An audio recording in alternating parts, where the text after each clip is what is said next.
Hello, I'm Karen and we're still with this granny square. The reason why I've got black background with my black is because I'm actually going to work with white, so it's trying to make the white be more visible because the white background, it sort of hid it away. And also I just want to say, because there's bound to be loads of comments when I publish the other video, yes, you're all right, I made a mistake. It wasn't 2 hours and 40 minutes because it was 2 hours to do the squares, 20 minutes to do the sewing in and 20 minutes around the edge. So it was 2 hours and 40 minutes. So I stand corrected for all of those people that will have pointed out what I said was wrong. I'm very sorry about that. Like I said, I'm human and we all make mistakes. Now, I did say in the very beginning, I'm just moving my cotton and thread over there a minute.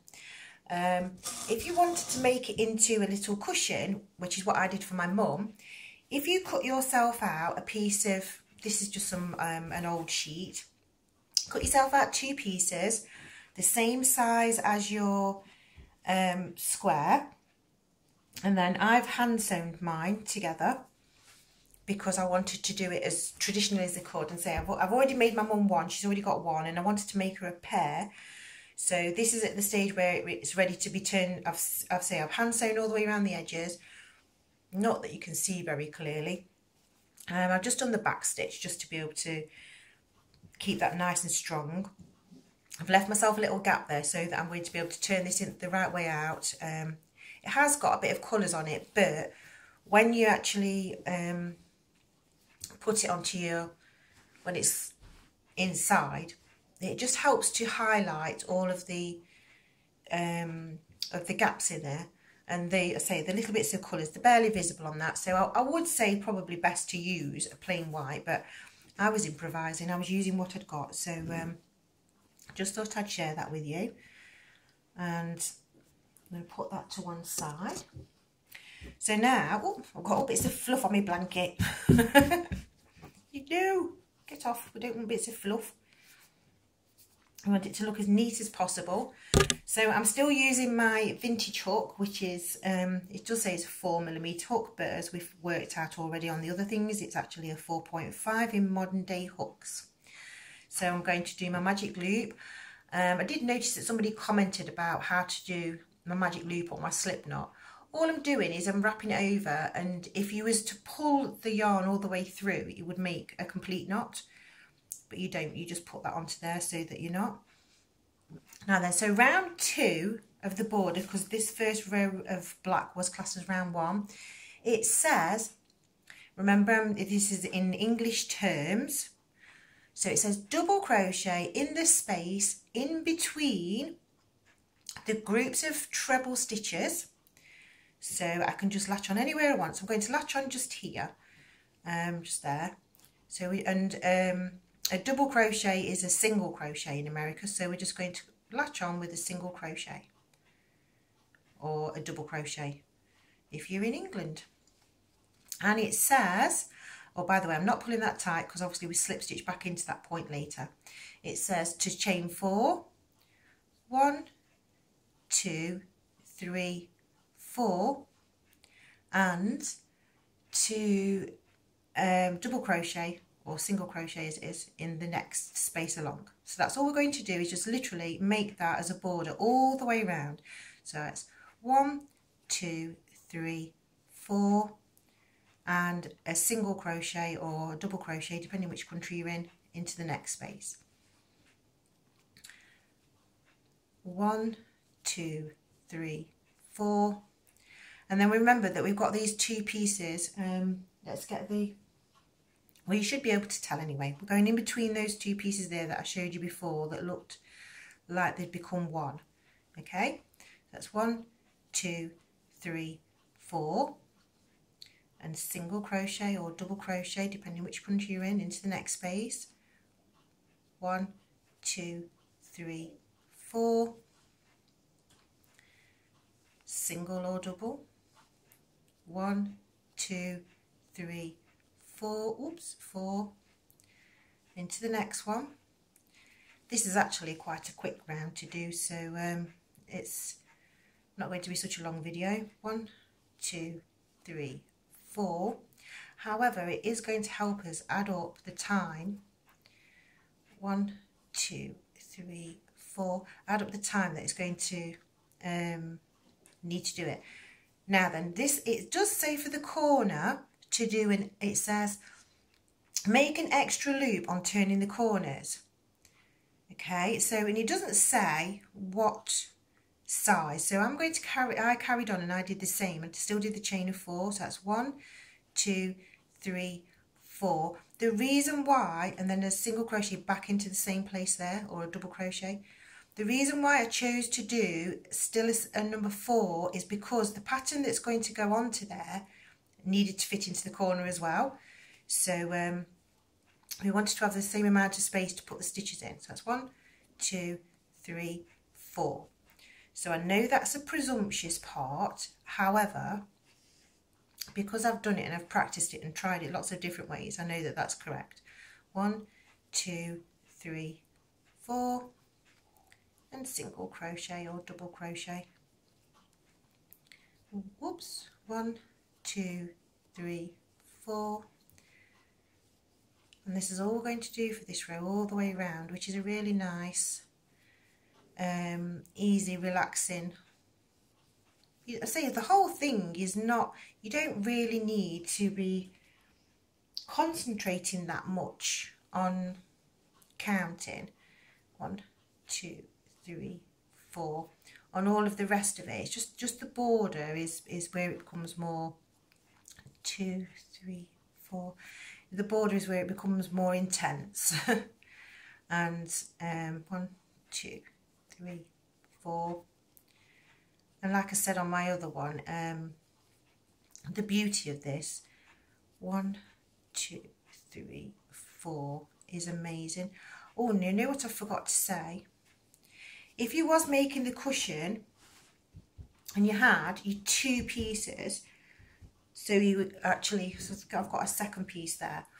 If you actually put these together in a sandwich like you did with the other one, and I haven't obviously got the border around the edge of this one, of the black border, but if you just sandwich them together, you could actually do this pattern. So you'd actually go, your single crochet would go through 2 loops, so that you're using this border would actually be effectively like sewing your 2 pieces together, so that it's just looks like it's all crocheted, and it really does look very magical. 1, 2, 3, 4, single crochet, 1, 2, 3, 4.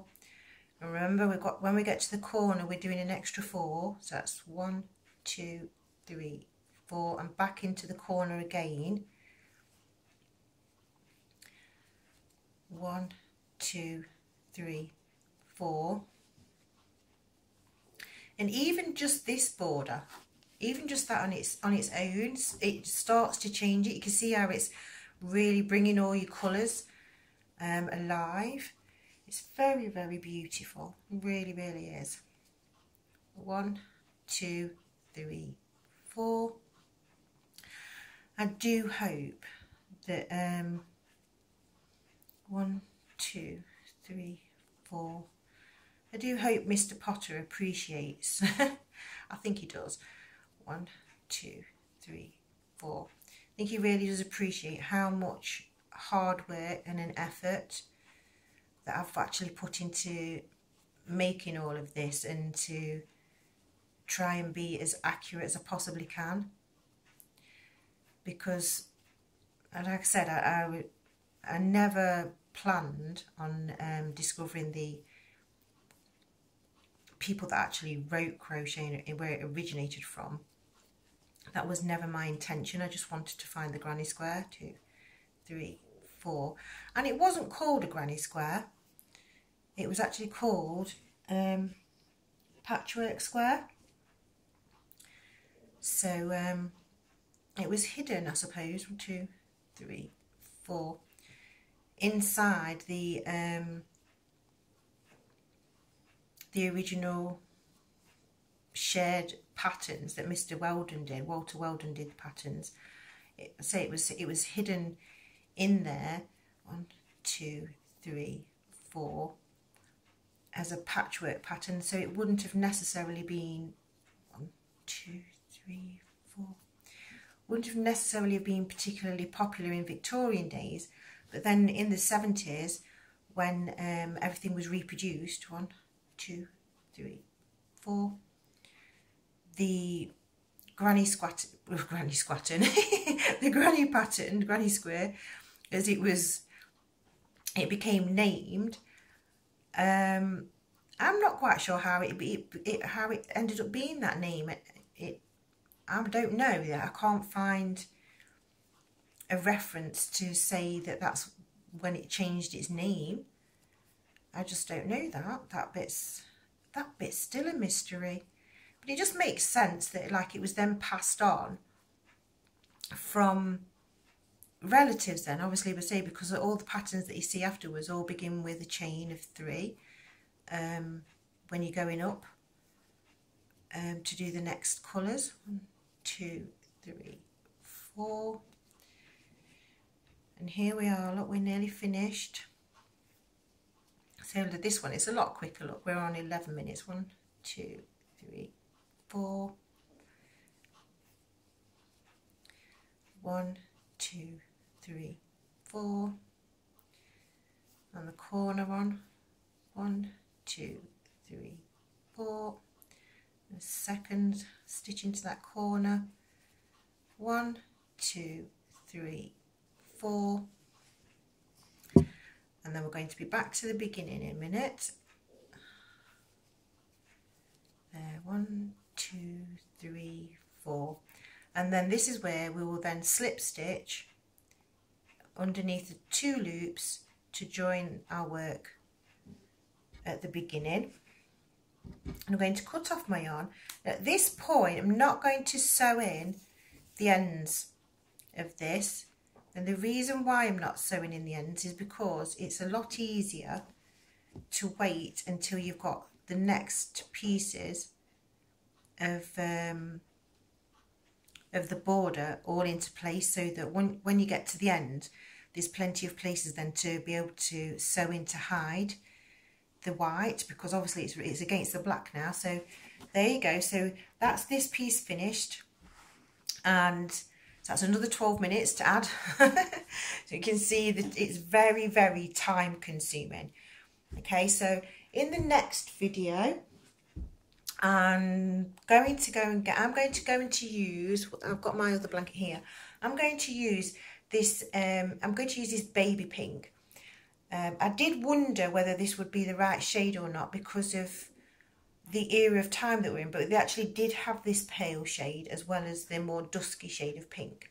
Okay, so I want to thank you again. Thank you for watching, thank you for liking, thank you for subscribing, and I hope you're enjoying all of this. And if you're joining along and doing this, I do hope you're appreciating it and seeing the beauty of the actual item that you're actually creating. Okay, thanks again. Bye for now.